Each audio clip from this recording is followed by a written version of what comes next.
Thank you, Mr. Speaker. I appreciate the opportunity to rise in support of Bill 20, a bill I believe that marks a historic step forward for our province.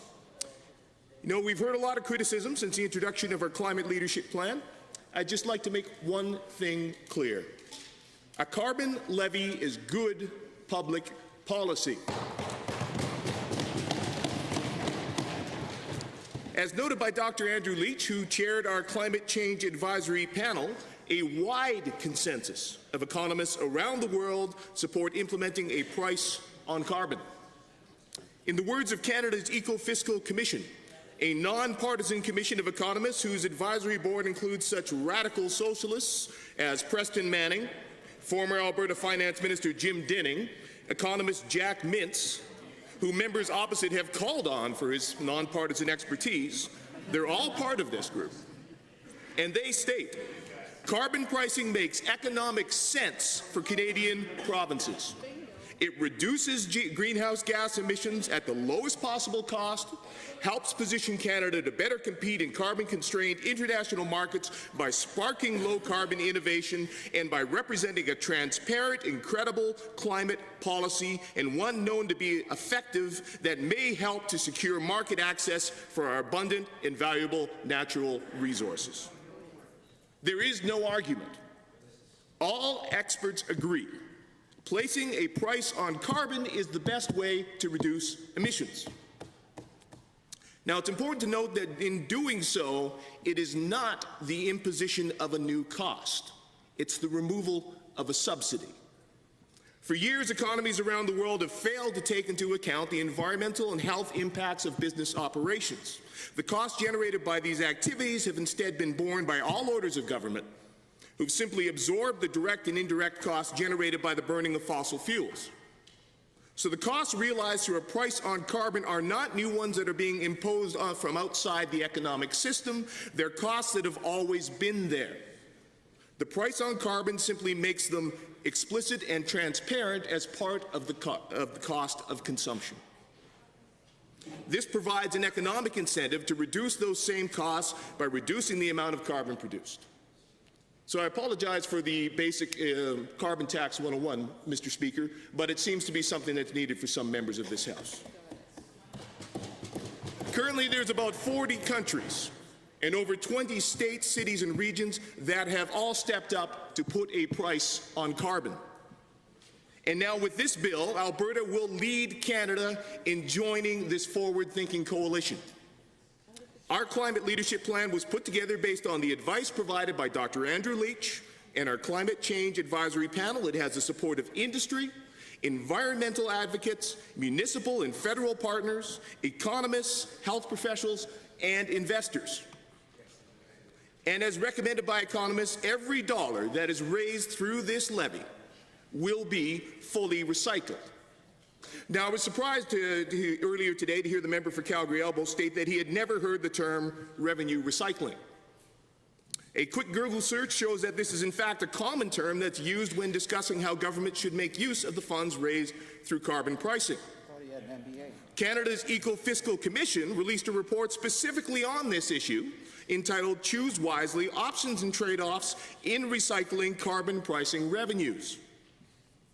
They make 4 recommendations on how governments should recycle carbon revenues. First, they suggest that government should use revenue recycling to address fairness and competitiveness concerns surrounding carbon pricing. Secondly, they suggest that government should clearly define their objectives for revenue recycling. What is it that they intend to do? What purposes do they intend to achieve? Third, they recommend that government should use a range of approaches when recycling revenue. They feel that it's important that we have a variety of options and utilize many different levers to address the various issues that surround the issue both of climate change and the effects of putting a price on carbon. They note that each approach comes with particular strengths and weaknesses, and that no one approach on its own can meet or address all of the important factors involved, which include things like maintaining household fairness, supporting business competitiveness, and also improving economic and environmental performance. So in this, they note that governments have 6 main options for how they recycle carbon revenues. Firstly, that being direct rebates to households and consumers. Secondly, reductions in personal and corporate income tax. Third, investments in low-carbon technology. Fourth, investments in infrastructure. Fifth, reduction of public debt. And then lastly, transitional support to industry. Now, interestingly, in this report, they actually go through and they look at various provinces across Canada and they make some recommendations on how those different options should be prioritized. In the province of Alberta, they placed a high priority on household transfers, on investments in low-carbon technology, and on transitional support to industry. They placed a low priority on cuts to personal and corporate income tax, perhaps recognizing that Alberta, of course, still remains the lowest tax jurisdiction in Canada. Thank you. A tradition we're proud to continue. And they also place a low priority on reduction of public debt. They place a moderate priority on investments in infrastructure. And lastly, then, they recommend that all revenue recycling priorities should be monitored and adjusted over time. Mr. Speaker, our plan meets all of these criteria. It calls for us to recycle $6.2 billion in revenues directly back into the economy through several channels and clearly outlines our objectives in doing so. Our plan calls for us to recycle $6.2 billion back into the economy. We're investing $3.4 billion in large-scale renewable energy, bioenergy, and technology. This, Mr. Speaker, has been noted by my colleagues ahead of me, will help create jobs in the province of Alberta, while moving us to a more secure energy system that will cause less problems and difficulties in terms of health. We're investing $2.2 billion in green infrastructure like transit.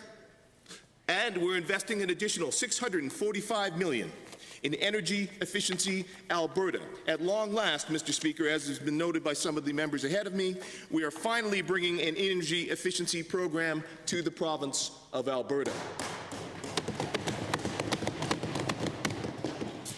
And Mr. Speaker, on that point, I'd like to note that I hear members opposite that are expressing all kinds of concerns about the effects this may have on businesses, the effects it may have on nonprofit groups and communities, on our schools, our hospitals. Mr. Speaker, we're taking bold action.